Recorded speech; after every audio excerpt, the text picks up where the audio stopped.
అనిపిస్తుంది టీజర్ ట్రూగా ఇప్పుడు what is epic అనే దాన్ని రిప్రజెంట్ చేస్తుందా? Because you are trying to ఇంకా ఏదో ఉంటుంది, ఇంకా అది కాదు ఇది కాదు అని చెప్పడానికి ట్రై చేసినట్టు అనిపించింది. ఆ ఎక్స్పెక్టేషన్స్ ఉంటే అనే క్లారిఫై చేయడానికి ట్రై చేస్తున్నాం. మేబీ అంటే నేను ఎంతమంది ఎట్లా ప్రిడిక్ట్ చేస్తారో తెలియదు కదా, నేను కూడా కన్ఫ్యూజ్డ్ ఉండే నేను నైట్ నుంచి ఏం చెప్పాలి, నేను ఎట్లా కన్వే చేయాలని. ఎందుకంటే ఈ స్టోరీకి ట్రైలర్ టీజర్ కట్ చేయడం చాలా కష్టం అండి బేసికల్గా, because it has its I have break quite a lot of rules in terms of writing the screenplay wise. So నాకు కూడా టీజర్ ట్రైలర్ క్రాక్ చేస్తున్నప్పుడు చాలా కష్టం అనిపించింది. సో ఇప్పుడు నేను ఇంకొక 5 నిమిషాలు దాని గురించి ఎక్స్ప్లెయిన్ చేసినా నేను కన్వే చేయగలుగుతానా లేదా కూడా నాకు తెలియదు. బికాజ్ 90s గురించి కూడా నన్ను అడిగితే నేను సరిగ్గా కన్వే చేయలేకపోయినా. అది ఒక 5 మంది ఒక ఇంట్లో ఉంటారండి అంటే వెళ్ళిపోంటుండే నన్ను అంతే. సో ఇప్పుడు ఇది కూడా నాకు కష్టమే. But what ever I try but you will definitely enjoy the film and it has quite a lot of family emotions also. అదంతా ట్రైలర్కి పెట్టుకున్నాం. సార్ ఆనంద్ అండ్ అమ్మాయి చేసిన ప్రీవియస్ సినిమా బేబీ చాలా మల్టిపుల్ ఒపీనియన్స్ని ట్రిగర్ చేసింది. సమ్ పీపుల్ ఫిల్మ్ మేకర్ ఏది చెప్పాలనుకున్నారో దాన్ని resonate అయ్యారు, కొంతమంది ఎగ్జాక్ట్లీ ఆపోజిట్గా కూడా ఫీల్ అయ్యారు. ఈ సినిమా అటువంటి స్కోప్ ఏదైనా ఉంటుందా, లేకపోతే ఏం కన్వే చేయాలనేది చాలా స్ట్రైట్గా కన్వే చేస్తుంది ఆడియన్స్కి? అంటే అది చెప్పలేమండి. ఇప్పుడు బేబీ డైరెక్టర్ కూడా అట్లా అవ్వాలనుకుంది తర్వాత అట్లా జరుగుండొచ్చు అంతే. ఇప్పుడు దీనికి కూడా నేను I can't promise anything, but I'm asking ఈ స్క్రిప్ట్ డైరెక్ట్గా ఉంటుందా, లేకపోతే అటువంటి కన్ఫ్యూజన్కి ఏదైనా స్కోప్ ఇచ్చే కైండ్ ఆఫ్ సబ్జెక్ట్ అని? జస్ట్ అట్లేముండదండి. It is very clear and it's a absolute love story where there is a family emotion involved. Okay, దాంట్లో and it's a very linear screen play also. But మీకు అసలు ఎట్లాంటి doubts ఉండవు. By the end of the film మీకు దాని మీద opinion మంచి అయినా చెడ్డ అయినా చాలా క్లారిటీగా ఒక ఒపీనియన్ అయితే ఫామ్ అవుతుంది. థ్యాంక్ యూ అండి, లుకింగ్ ఫార్వర్డ్. ఆదిత్య గారు ఇక్కడండి, ఇక్కడ హాయ్ అండి. కిస్ సీన్లో మీరు ఏమిట్లు అనే డైలాగ్ రాయాలని ఎందుకు అనిపించింది సార్? అది క్యాస్ట్ సంబంధించి 2 డైలాగులు పడ్డాయి టీజర్లో. అవునండి. క్యాస్ట్ డిస్కషన్ ఇంకేమైనా ఉంటుందా? 2 డైలాగులు ఒకటే కదండి. అదే కిస్ దగ్గర ఏమింట్లో ఒకటి పడింది, క్రిస్టియన్ అని చెప్పేసి నేను హిందువుని చెప్పేసి ఒక డైలాగ్ ఉంది. 2 డైలాగులు పడ్డాయి కదా. క్యాస్ట్ డిస్కషన్ ఇంకేమైనా ఉంటుందా సినిమాలో? అంటే I'm sorry on their behalf. But అట్లా అంటే ఇట్స్ అ వెరీ కామెడీగానే ఉంటుంది. అండ్ నేను పెద్దగా మాట్లాడలేను దాని గురించి. You have to wait for trailer to watch. Okay, Anand గారు. ఏం డిమీనింగ్ స్టఫ్ అయితే చాలా క్లీన్ ఫిలిం ఇది.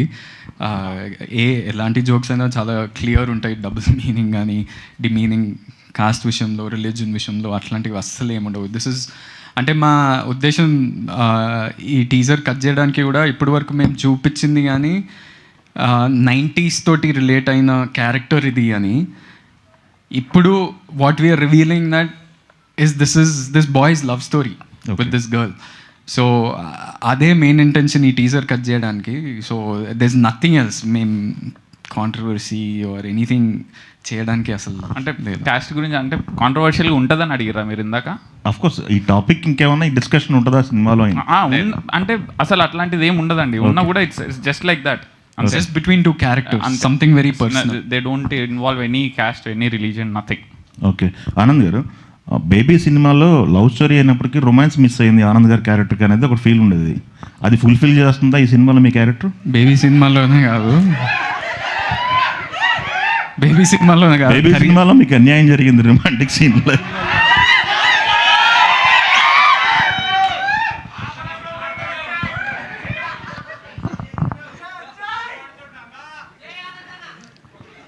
అప్పుడు అంటే అన్యాయం అంటే అప్పుడు నా పిల్లరా అని అరవాల్సి వచ్చింది. ఇప్పుడు పిల్ల నా పక్కనే ఉంది ఈ సినిమాలో. సో అలాంటి ఓకే అండి, ఆల్ ది బెస్ట్. ఆదిత్య గారు, కొన్ని టైటిల్స్ ముట్టుకోవడం చాలా రిస్కీ ఫ్యాక్టర్. కొన్ని టైటిల్స్ ముట్టుకోవడం, ఎపిక్ అన్న టైటిల్ ముట్టుకోవడం కూడా అంతే రిస్కీ ఫ్యాక్టర్ అనిపిస్తుంది. అసలు ఆ టైటిల్ రాసేటప్పుడు మీకు ఇంటెన్షన్గా లోపల ఏమనిపించింది? యాప్ట్ అనిపించిందండి. Right, it's absolutely apt. And I'm very confident about it. Like when I was writing that story, ఆ టైటిల్ మీదనే డిస్కషన్ కూడా ఉంటుంది సినిమాలో. సో జస్టిఫై 100% అవుతుంది. It's very clear. The discussion is all about epic అనే ఒక love story గురించి. దాంట్లో ఎపిక్ అనే ఒక లవ్ స్టోరీ ఎపిక్ ఎప్పుడు అవుతుంది అనే డిస్కషన్ కూడా ఉంటుంది. సో అది నా point of view. That is the reason Aditya Haasan's POV అనేది కూడా నేను ఎందుకు పెట్టినా అంటే this is absolutely my point of view about society, women, marriage system, love, caste, creed, everything. It's absolutely my point of view. And 99% people would justify అవుతారు దాంట్లో. 1% ఇంకా obviously ప్రతి దానికి ఉండేది. మీ పాయింట్ ఆఫ్ వ్యూలో ఒక లవ్ స్టోరీ ఎప్పుడు epic అవుతుంది? సినిమాలు చెప్పినా అండి అదే స్పెషల్గా. And I can't reveal that right now, but మీరు 100% సినిమాలు చాలా క్లియర్గా ఎక్స్ప్లెయిన్ చేసినాం దాని గురించి. పోనీ మీరు చూసిన ఎపిక్ లవ్ స్టోరీలు ఏంటి? నాదే. ఈ సినిమాలో కడలి అని పేరు పెట్టడానికి, ఆదిత్య అని పేరు పెట్టడానికి ఏదైనా ఉపమానాలలాగా ఏమైనా తీసుకున్నారా? అంటే this kind of inspired from my own love story అండి. It was from my school days also. 90s నుంచి కాలే తమ్ముడు. సో ఆబ్వియస్లీ ఇప్పుడు యూకే పోయిన తర్వాత, యూఎస్ పోయిన తర్వాత చాలామందికి ఎట్లా ఉంటుందంటే, యూకే పోయి మేము పార్ట్ టైం చేసి ఎంత కష్టపడ్డారు, అక్కడ అదంతా జోక్లు వేస్తుంటారు, అక్కడ పోయి స్టూడెంట్స్ పైన అదంతా అయిపోయింది. ఇంకా అక్కడ కూడా చాలా లవ్ స్టోరీస్ జరుగుతాయి బేసికలీ. అక్కడ ఉండే దాని మీద ఎవరు ఫోకస్ చేయలే. ఎంతసేపు ఉన్న యూఎస్కి అయినా యూకే అయినా స్టూడెంట్స్ వాళ్ళ మీద వాళ్ళు జోక్లు వేసేసుకుంటారు.